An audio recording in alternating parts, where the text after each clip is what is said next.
Welcome in to Retro Wrestling Rewind interviews. As always, I am your host. I am David Fine, and it is an honor and a privilege to have on the show the man who was a ring announcer during many of Buddy's youth that's listening to this podcast, Gary Michael Cappetta. Gary, welcome into the show, and to be honest with you, I want to be upfront. I kind of molded my ring announcer career after your style and your delivery, and it's just an honor and a privilege to have you on the show. I appreciate that. Thank you very And much. Where do you do your ring announcing? I'm kind of retired like yourself from ring announcing, but I did some ring announcing from 1990 to 2010 in North Georgia. I interned for WCW back in '98. So it was it was a great time traveling around the South, but you know Excellent. it was but kind of to get to the point of the conversation is you started back in 1974 with the WWF and that was with Vince McMahon Sr., correct? That is correct. And I mean, the question that I always ask everybody is, growing up, did you watch wrestling? Did your family go to wrestling, or is it something that you just kind of fell into and started ring announcing, in 1974? Yeah, I watched wrestling when I was a kid. Nobody else in my family was a fan. I was just turning the channels one night and I came across it, and I as a sixth grader, I thought it was kind of bizarre. Like I had never seen anything like that before. Um, but with time, and back in those days, it wasn't something that you trumpeted at school. Hey, I'm a wrestling fan. If you were a football fan or a hockey fan or a baseball fan, yeah. But pro wrestling was like a very underground kind of sport. So there weren't many people at school, weren't other kids that you could talk about wrestling with. But as time went on, I got my parents to drop me off at the shows, and I would go with a cousin who was also a fan. So yeah, from an early age. And how did you? I mean, like my kind of road into wrestling ring announcing was I was at a Denny's in Rome, Georgia, and I was asked to do it. I mean, of course, I would assume yours is more glamorous than that. How did you get into the sport? I mean, it's not just something that you can. It's not a trade you learn at school. It's mostly about knowing people or being in the right place at the right time. How did you get into working with Vince McMahon Sr. in the WWF?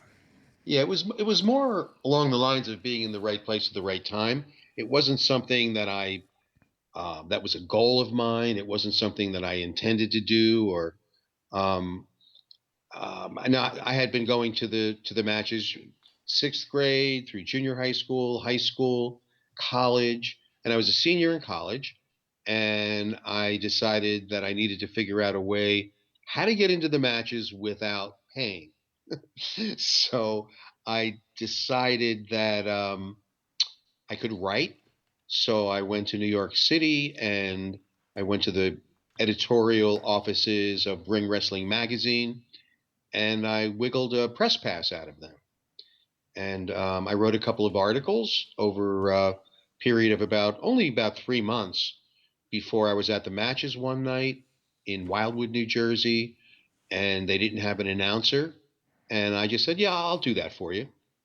And they liked what they heard. I did not go in the ring. I wasn't dressed to go in the ring. I had t-shirt and jeans on because I just thought I was going there, to cover the show for the magazine. Hmm. And they said, "Well, if you come back next week, it's our big Fourth of July weekend show. Come dressed, with a suit and tie, and we'll put you in the ring." And that's how I started. Back in 1974. Yeah, my career has touched 5 decades, believe it or not. Did you think that you would, back whenever you started back in, 74, did you think your career would, I mean, that's kind of unfathomed. I mean, nowadays, most people in TV or any kind, especially in the current product, they don't last that long. I mean, did you see yourself staying on that long, or is it just you were that good and people wanted to hear your voice? No, I was not good in the beginning. Um, and it wasn't something that I ever, looked at as a career. Like I said, was just graduating from college, and I had a teaching degree. So I started teaching high school, and I moonlighted as a ring announcer, and I did that for 2 years. And remember, it was a territory time, so it was just the McMahons, and Gorilla Monsoon was a co-owner of the WWF, and he took me under his wing, and I worked with him for 2 years in high schools and colleges, and rodeo arenas and nightclubs, armories, any place where you can gather a group of people. And 2 years later, he asked me if I wanted to announce on their TV. So I started doing that. Now, I was only 23 years old when I started on their TV. I was 21 when I started announcing, in the very beginning. And I was with the McMahons and Gorilla Monsoon for 11 years. Yeah, how was it working with Gorilla Monsoon? I mean, we see him on the WWE Network, and I mean, what were your thoughts about working with him? He was wonderful. He was the antithesis of the McMahons, meaning he was encouraging. Um, I would go over to his house, and he had a finished basement with a pool table. So after the show, if we were close enough to his home base, we'd go over there, and he'd have pizza and beer and shoot some pool. And he took me under his wing. I mean, if it wasn't for him, I would not have had any career at all. Yeah, I mean, and speaking of the WWF, were there any managers, any wrestlers that kind of stick out in your career, back then, like a Bobby Heenan or anybody that stuck out as a manager or a wrestler that kind of stuck out and said, "Man, they are good." Well, there were three managers that were featured in WWF. It was the Grand Wizard of Wrestling, Freddie Blassie, and Captain Lou Albano. The Grand Wizard of Wrestling, Ernie Roth, he also helped me along. And remember, it was a very closed business, and for I would say 2 years, I was not allowed in the locker room. I was kept dumb. But he was, along with Monsoon, he was one of the first people. Also took me under his wing, and like he spoke to me like I was an intelligent human being. And gave me a little bit of insight and educated me a little bit. So because I've always been a fan at heart, but I was a fan at heart with blinders on because I just was never allowed until I started doing TV. I wasn't allowed near the wrestlers before or after the matches.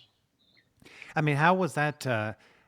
Not not being able to, I guess, kind of be one of the boys if you weren't allowed in the back. I mean, did you feel like you were, an outsider just introducing everybody and that you weren't, able to go in the back? No, I didn't even know what being one of the boys meant. I enjoyed what I was doing. Like I said, I was not very good in the beginning, but remember, it was a territory. So if I was working all of the shows in anywhere that was drivable for me, there was no competition. So I would, believe this or not, I would announce 2 to 3 times a week as an average. So I was able to hone my craft, and nobody else who lived in this area was able to do that. Yeah, I mean, Uh, it's one of those things, like you said, if you can get more work and get stuff in there.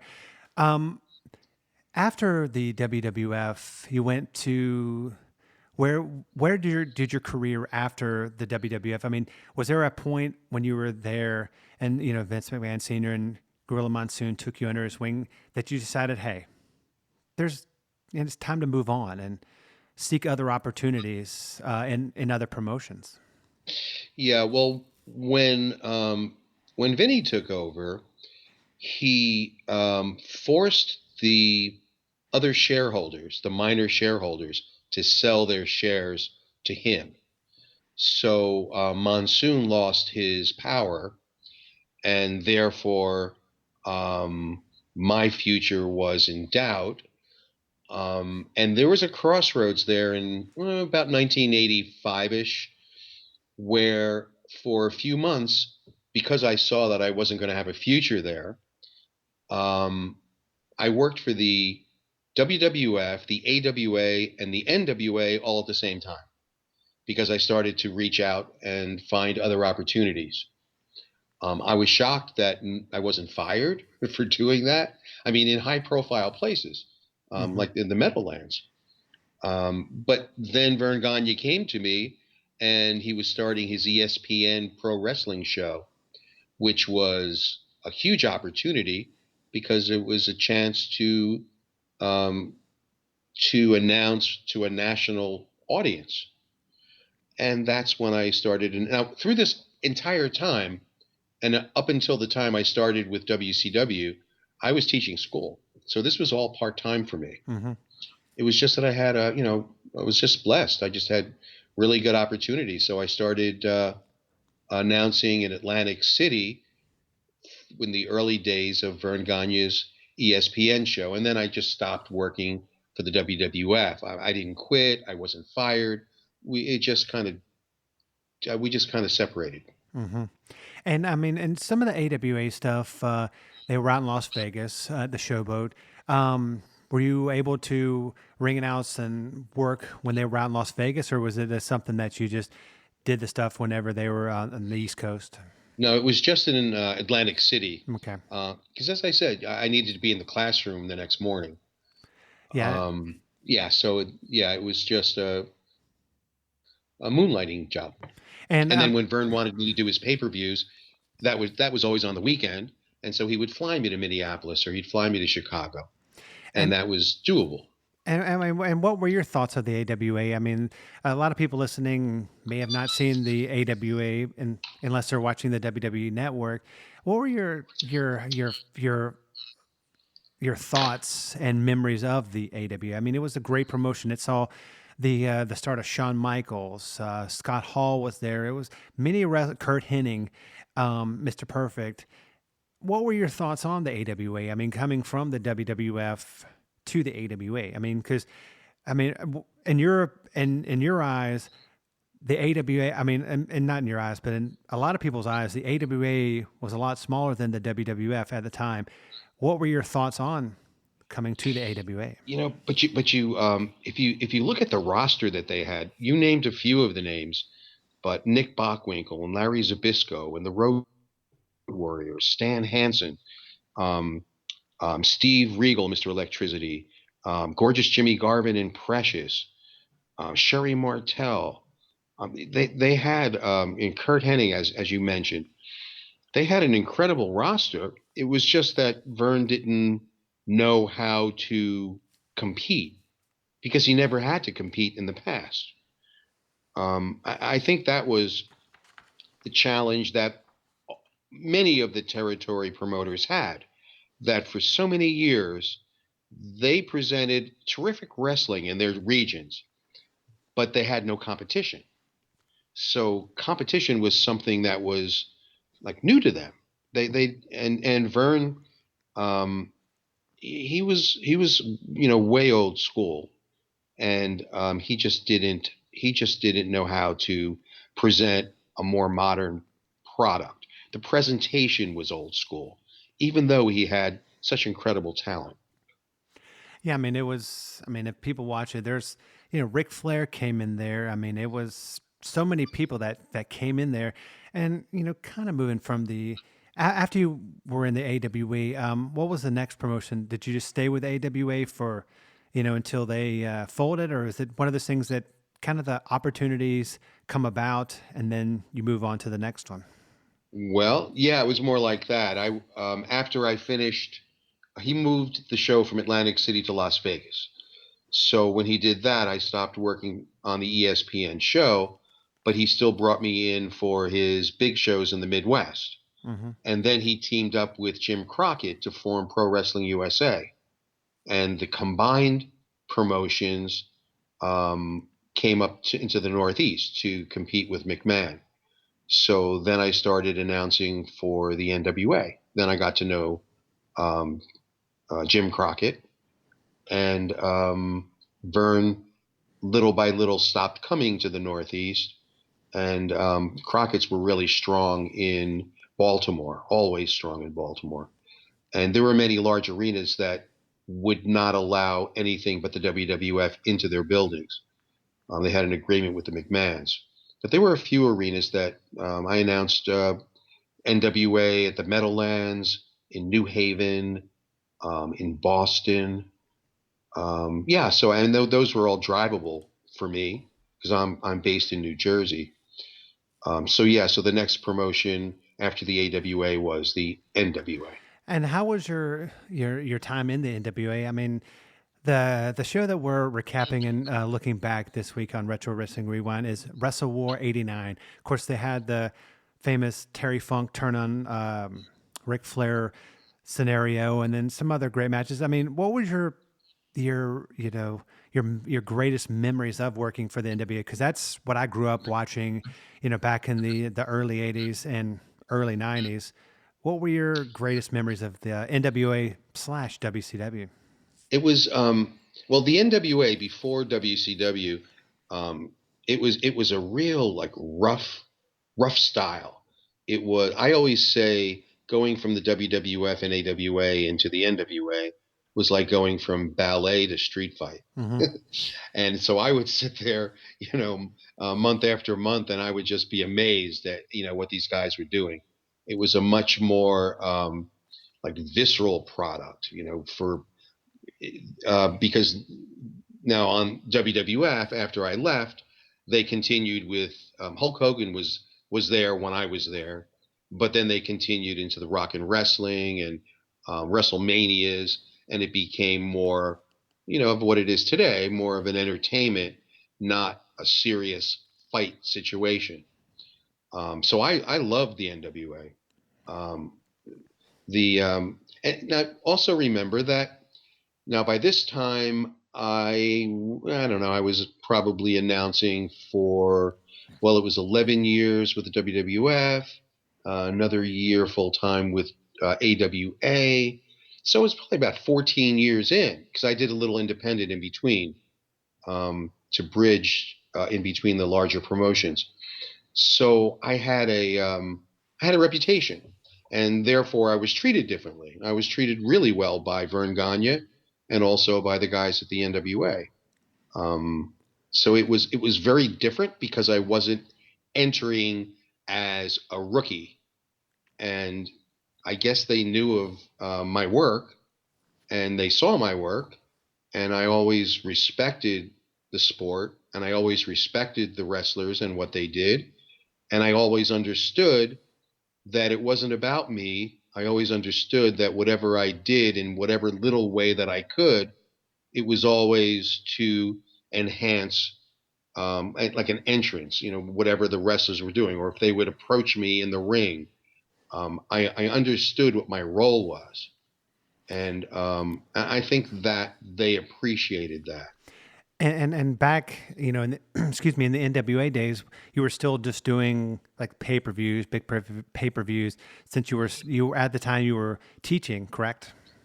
Well, no, because they had monthly shows in Baltimore. Then they had some shows in Philly, in the Meadowlands, New Haven, Boston. So the NWA started making some inroads into the Northeast. Um, so yeah, I mean, I was announcing a little bit more than that, and I And was also able to do whatever indies. Now, then the indies started because McMahon stopped promoting in the smaller places, but there were still promoters there that were left behind. So mhm. they started putting together their own shows. Um, and they always came to me because I had been on TV for 8 years in the Northeast, so the fans knew me. So that gave me an advantage of transitioning into some indies while I started with the NWA. And then of course, every person knows that you were the little Ring of Honor stuff, Ring of Honor work. What are your thoughts on Ring of Honor and Madison Square Garden? I mean, it's one of those things that no one's ever been able to break into Madison Square Garden because the WWE and WWF has had a strong lock on Madison Square Garden for years, forever. What are your Right. thoughts? What are your thoughts on them having a show there next year? I'm thrilled for them. But you know, it's a different world today. It's the world. So um, while it always will be important to McMahon, he's running a global organization. So New York is once again, you know, it's major. It's still major, but um, with the work that he's doing all over the world, it's a smaller piece of his puzzle because his puzzle is so much larger. Nevertheless, you know, I'm sure that they weren't thrilled when you know, Ring of Honor and New Japan got that date, but they were pretty much ignoring Madison Square Garden and going over to Brooklyn to the Barclays Center. Yeah. So I'm thrilled for them. In fact, when I heard the news, I sent I sent two messages to two different people um, who I worked with back in when I was working with the NWA, who were never able to, you know, promote in the Garden because I know how thrilled, you know, they are for that opportunity. It's some of these guys have been working for decades with that goal in mind. You know, the wrestlers, you know, obviously they're all new wrestlers from the guys that were headlining back in the day, but they were behind the scenes guys that had been working regularly from the NWA, AWA, and now are working full time with Ring of Honor. So you know, when I thought about it, it was just wow, like it's a dream fulfilled for these guys who, for from the '80s, that was their dream venue to go to, and now it's coming true for them through Ring of Honor. Yeah, I mean, I'm a I'm probably going to be going to that event next year in WrestleMania, and it's going to be historic. I mean, they're definitely they sold out, so it's one of those things that hey, it's the first time that anybody's been there and they sold out. But let's kind of get to the main event, as you would say, as a ring announcer. We're talking about your Beyond Body Slams. It's going to be in Winston Salem. Can you just tell everybody if they want to what it's about? I mean, I know you've been going on it for what 2 years. It's been a while, and you're going to be at WrestleCade on the 22nd. Can I kind of tell us, everybody listening, what the event is about the tour and just anything else that could get people to come see you on the 22nd? On the 23rd, I'm sorry, 22nd, yeah, the yeah, 23rd. 22nd is Thanksgiving. Yeah. And the next night is the first night of WrestleCade in Winston-Salem. And the promoters got in touch with me in the spring, and they asked me if they had seen my show. Last year, I brought the show to Greensboro. So the guys from the AML promotion, who were the guys that um, are behind WrestleCade, asked me if I'd bring the stage show on the Friday night, which is the 23rd. Um, and You know, it's sharing memories, it's zany stories. We have a lot of fun. I bring rare backstage video with me, and you know, and I take you through um, backstage stories, road stories. This edition, because I do different editions of the show because I go back to the same cities, so I bring a different show when I return. Hmm. This one, we're going to go on the road with The Undertaker. Before he was The Undertaker, Mark Calloway, when he was in WCW, I spent a week on the road with him. So it was a pretty tense week. He had some issues that he needed to get resolved. And then on the road with Steve Austin and visiting his hometown of Edna, Texas. I pay tribute to Bruno Sammartino. We go backstage and look at some rare footage of an NWA Great American Bash tour. Yeah, so and then at the very end of the show, I mean, there's music, there's video, there's stories. I have stage props. And then at the end of the show, I do a Q&A and people can ask any questions that they like. So if there's anyone that's either lives in Virginia or North Carolina, South Carolina, West Virginia in the area, or are coming in from out of the area, that's Friday, November 23rd, right in the WrestleCade building at the uh, Benton Civic Center, I believe it's called. Hmm. And yeah, it's at 10 o'clock at night because it's right after their live wrestling show on the Friday night. That sounds like it's So, going to be a lot of fun. We're definitely going to have a link in the show notes. People can click on it, and hopefully, I mean, hopefully they can get tickets. But I'm hoping it's sold out. That you're going to jam packed and put it to the rafters. Got a question. I see that you wrote a screenplay, "Fall for the Dream." oh, you did your homework. I did. I did do my homework. Kind of tell everybody listening. I mean, I'm interested in that. How did you come up with that? Well, when I wrote my book Body Slams, one of the parts of writing it that I enjoyed the most was giving voice to the wrestlers and writing when I was announcing through all of the years that I announced, I never had an intention of writing a book. But when I thought back and I recounted a lot of the crazy stories that are in the book, some of which I do on stage, um, I was able to um, I was able to quote the wrestlers in their voice as they would speak. And it was a lot of fun to do that. And I realized that that's totally what a screenplay is. Hmm. You're writing dialogue. So I made it's a fictional story, a redemption story of the life of a young up and coming wrestler who fights his way to the top and has to fight his way to stay to the top. And at the very end, he's in a main event. The promoter wants to take the belt off of him. He doesn't want to relinquish the belt, and so it turns into a real fight. And yeah, and that's the plot of the screenplay. I mean, it sounds very interesting. If people wanted to follow you on social media, if there's a promoter listening to the podcast and they want to bring you and maybe your stage show in 2019, or just they want you in the area, how can they get in touch with you? How do they follow you on social media? Well, Facebook is it's my initials GMC, the number four real GMC for real. On Twitter, it's Gary Cappetta. And if anyone wants to get tickets for the stage show in Winston-Salem at WrestleCade on the 23rd, which is a Friday night, the tickets are at eventbrite.com.